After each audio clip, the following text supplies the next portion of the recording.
The General Hospital recap features Nina Reeves realizing honesty might be the best policy. In this episode, Ava gave Nina some advice that she got ready to take while Drew told Carly he was willing to fall on the sword in her honor. Spencer made a good impression with Curtis, but didn't seem to get very far with Portia. Jordan broke some bad news to Zeke while asking him to keep a big secret. Finally, Gladys did her best to get Sunny to do her bidding. Now let's dig a little deeper into the details. While Sunny, Morris Bernard, tried to discuss wedding dates, Nina, Cynthia Watrous, was preoccupied with work and couldn't stop thinking about Ned Wally Kurth. She was surprised to hear that Sunny was now doubting that Ned was the one who tipped off the SEC and tried to hide her worry.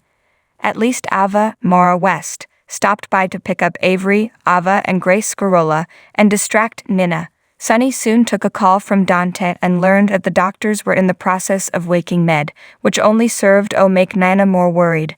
Once alone, Ava advised Nina to keep her cool, but Nina had to inform her that Ned knew everything and would probably spill the second he woke. Nina was pretty much ready to give up, knowing Sunny and Willow would never forgive her for the crime of turning in someone who committed a crime. Ava tried to be pragmatic about things and advised Nina to just tell Sunny the truth. Maybe he could forgive her if she was just honest. Nina didn't agree, so she tearfully took off her engagement ring because she was sure Sunny would end things with her by the end of the day. When she ran to GH to make her confession, Sunny immediately noticed her ring was gone. Carly, Laura Wright, was stunned when Drew Cameron Matheson told her he was willing to take the fall for her insider trading debacle, once again reasoning that her kid's missing her was much more perilous and tragic than his kid missing him. Carly tried to talk Drew out of it, but he figured he'd only be gone for a few months. When Carly pointed out that he has missed out on so much of Scout's life, Drew brushed it off. At least she had Dante. Yes, nothing was going to stop him from going to jail for Carly, a woman who kicked him out of her life 5 years ago as soon as she learned he wasn't really Jason, Steve Burton. So, Drew pulled out the Nana card, and it worked.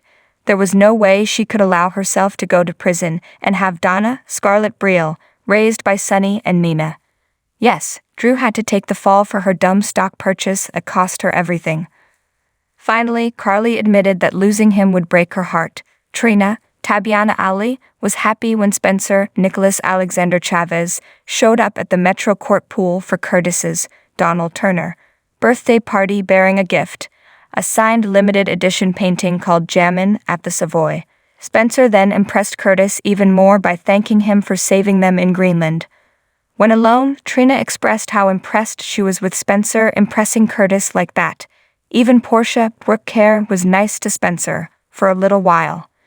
When Spencer brought up Esme, Avery, Kristen Pohl, and Ace, Joey, and Jay Clay, she pointed out how difficult it must be for him to co-parent a baby with Esme. She rightfully asked him to enjoy his youth, and Spencer assured Portia that he would while always making time for Trina. Trina was decidedly not happy with her mother's line of questioning with her boyfriend and knew how her mother felt about Spencer. When Spencer had to leave to pick up Ace at daycare, Trina was disappointed but understood why he had to leave. Portia seemed concerned when Zeke, Gavin Houston, told her that Tybert, Rail Andrews, stumbled onto the elevator and didn't seem to be okay. Zeke said that at least someone was with him. When Portia asked who that someone was, Jordan, Tanisha Harper, got off the elevator, and Zeke called her over. Portia and Zeke were surprised that the other knew Jordan. Zeke explained that they met at the pool bar the night before, so Portia said that Jordan must have been pinned down for hours after meeting Zeke. After all, he is known for talking too much. Jordan nearly choked when Portia uttered those words but managed to keep her cool.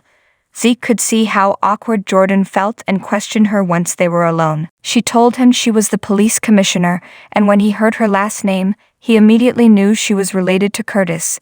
Jordan had to admit he was the ex she kissed who went back to his wife. Jordan begged him to keep that kiss a secret from Portia, but that didn't sit well with Zeke. He was further disappointed when Jordan told them they couldn't get involved any further because the situation was too messy. Cody, Josh Kelly, was there as a comfort to Leo, Easton Rocket Sweta, as he looked through a horse picture book and talked about Ned being injured. When Tracy, Jane Elliott, arrived to take Leo to GH to see Ned. She and Cody clashed over how Tracy spoke to the boy. Tracy explained that she knew everything about him and didn't seem to like his presence, but Brooklyn, Amanda Seton, soon showed up and ordered her grandmother to leave Cody alone. Brooklyn explained to Tracy that Leo felt an attachment to Cody, and it wasn't right to disrupt an autistic child's routine, but Tracy didn't care. Finally, she relented and told BLK that Cody would be fired after Leo's routine was slowly modified. Gladys, Bonnie Burroughs, freaked out when Selena Lydia Look texted her that she was back in the country soon and would want her money or some info on Sunny. As she tried to text Selena back, Sunny snuck up behind her and she dropped her phone.